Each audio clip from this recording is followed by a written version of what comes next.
අපි දැන් ප්‍රොඩක්ට් එක ඇඩ් කරගෙන ඉවරයි. අපි බලමු කොහොමද මේ අයිටම් එක කස්ටමර්ගේ බිල් එකට ඇඩ් කරගන්නේ කියලා. මෙන්න මෙතන අයිකන් එක ක්ලික් කරන්න.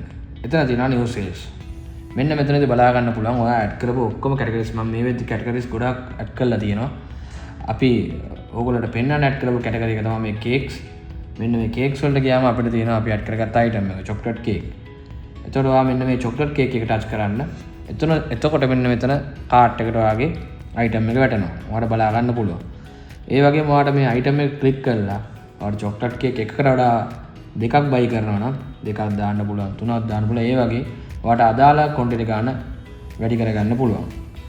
ඊට පස්සේ ඔයා මෙන්න මෙතන ඇඩ් බටන් එක ක්ලික් කරන්න. එතකොට ඔයාලට චොක්ලට් කේක් තුනක ප්‍රයිස් එක පෙන්නනවා.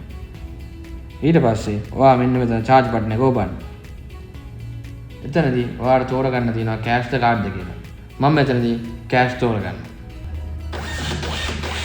එතකොට මෙන්න මේ වගේ රිසිට් එකක් ඔයාලා බලා ගන්න පුළුවන්. සිම්පල් ස්ටෙප්ස් කීපයකින් අපි බිල් එකක් දාන්නේ මෙන්න මේ විදිහට.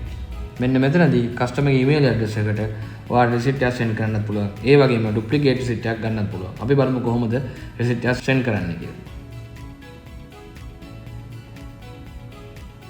මෙන්න මෙතන send බටන් එක ක්ලික් කරන්න. එතකොට ඊමේල් එකක් යනවා මේ රිසිට් එක. ඒ වගේම අපිට මේ කස්ටමර් දුන්න රිසිට් එකේ ඩුප්ලිකේට් print එකක් ඕන නම් ඔයා මෙන්න මෙතන print receipt බටන් එක ගිහුවාම ඔයාලට ඩුප්ලිකේට් රිසිට් එකක් බලා ගන්න පුළුවන්.